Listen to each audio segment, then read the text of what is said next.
Unasikia?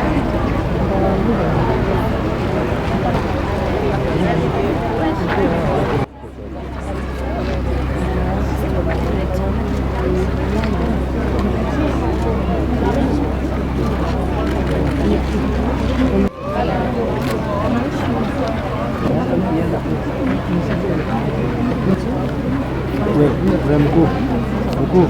Sijui, mkuu.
Afternoon again.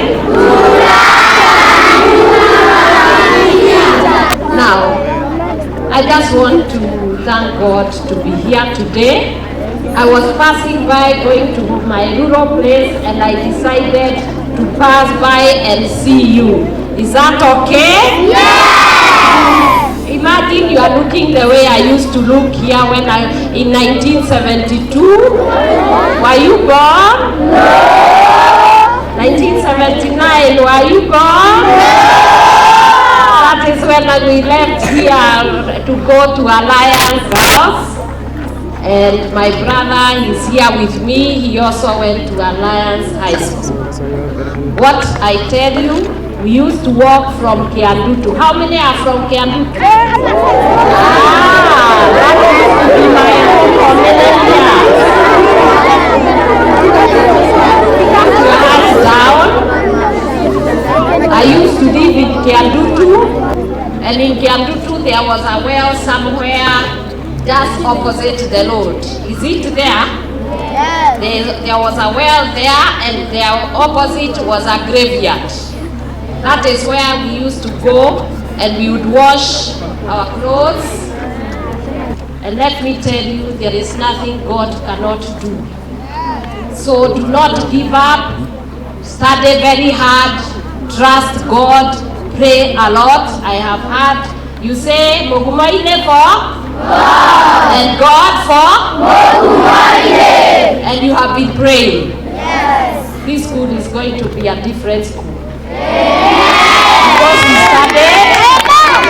Because we started here and God lifted us. I just wanted to come and say hello to you.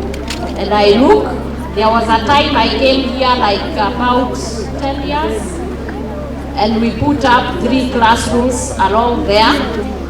But now we are going to do something different.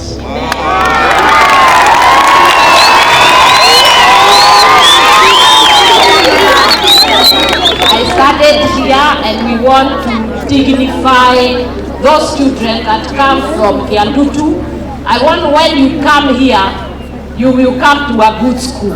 Amen. Amen? Amen. And I know things are going to change, not because I am the second lady, it is because God is good to me. Amen. Amen. So we are going to see what we can do to improve, and especially the asbestos roof. That one, we will see how it's going to be done. That will be the first place where we do the renovation and we have them removed.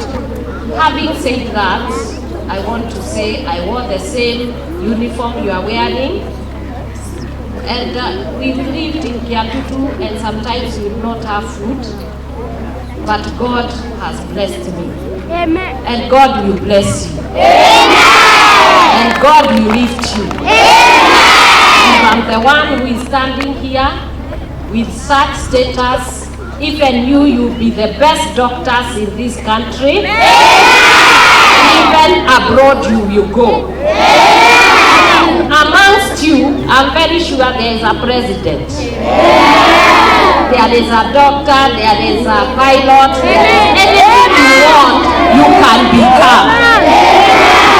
The only person who can stop you from getting to where you want to go, achieving your dream, achieving your vision, is only yourself and your mindset. You see, when we were here, we were being told those people who come from Kiandutu, they would go nowhere. And everyone used to tell us how poor we are and everything, but we are not poor here. If you look through my performance here with my brother, I think we did the best. And when we went to Standard 7, we left and went to good schools. And after the good schools, God has been good. We have been serving, and now we have come to serve the public. We have agreed that I will be coming often. Do you want me to be coming many times? Yes! And let me tell you, as I pray for you today, because there is somewhere I have to go, and I'm late already. I was supposed to be there at midday, but it is a worthy cause to be here and to see you and to see the beautiful faces. You are so beautiful. Very handsome. It doesn't matter whether you come from Majengo, whether you come from where. Let me tell you, you are very important to God, and you have a purpose, and you are going to be great people. Amen. I can see it in your eyes. What have we agreed? Number one, that you will love God with all your heart, with your mind and your soul and your strength.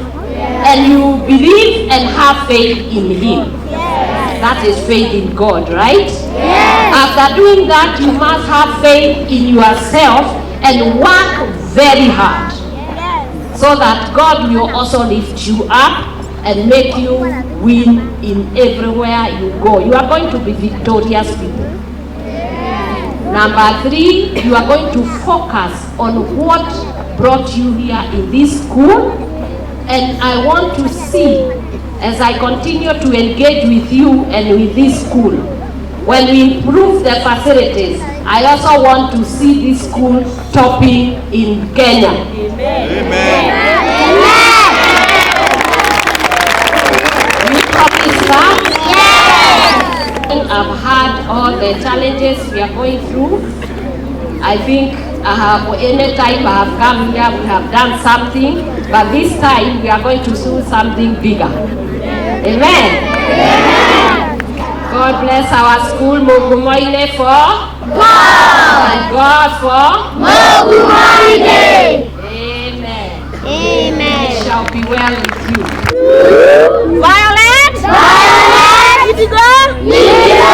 White. White. Na tumpatie.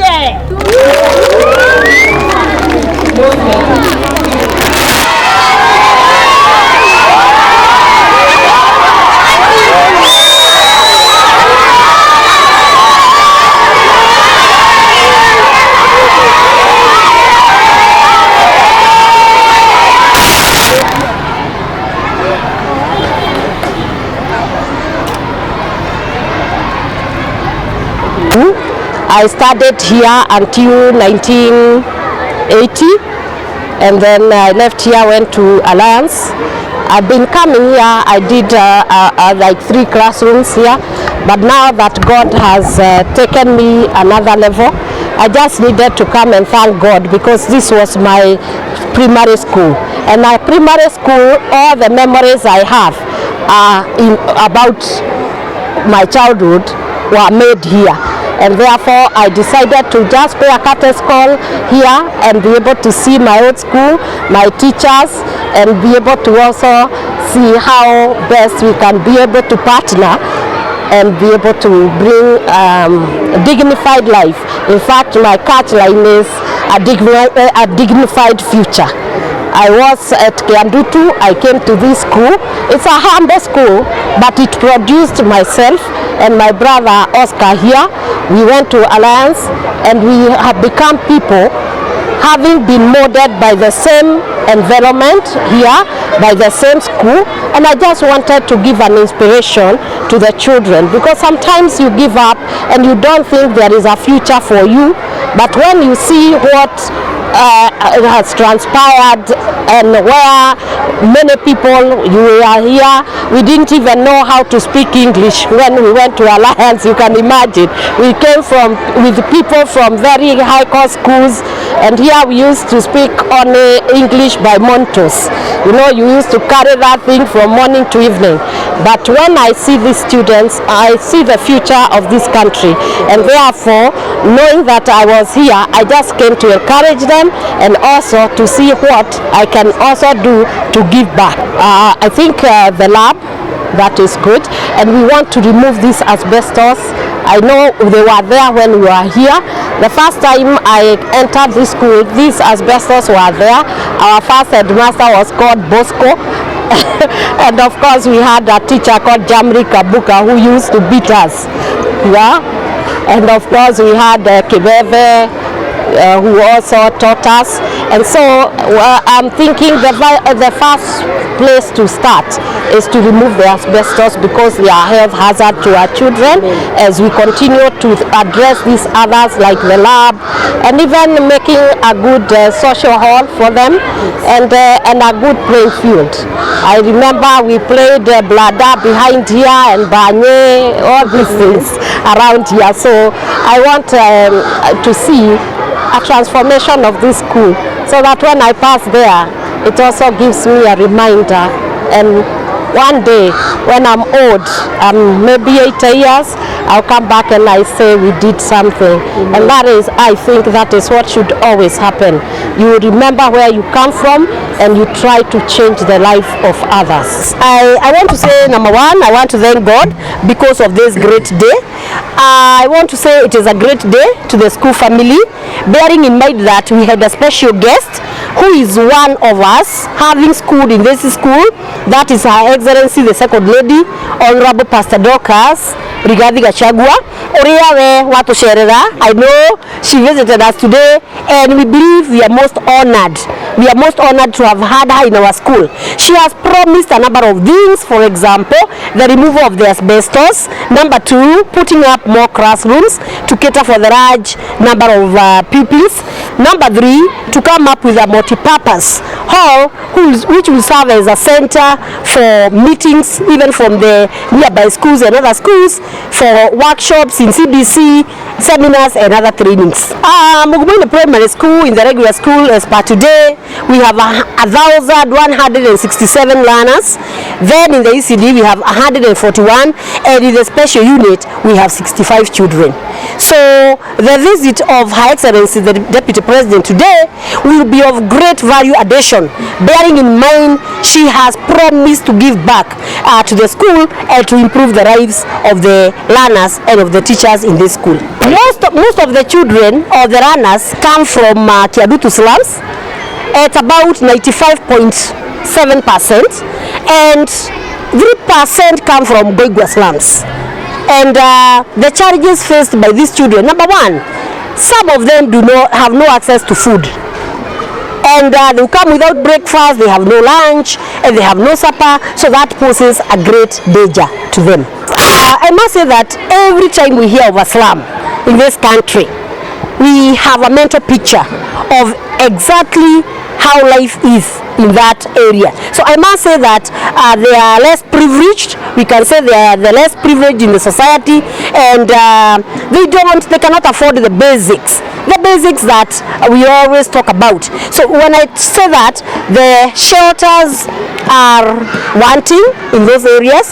There is no water in that area. Sanitation is a problem, and that poses a great danger or hazard to the lives of the learners. The visit will bear high motivational role to the teachers and to the learners, to the BOM and to the community at large. I say this because our second lady came from a very humble background, and today as we have witnessed, she's at a higher level, and that one did not have upbringing, did not deter her growing up or her moving up to the highest ladder. So we believe there will be a lot of value addition.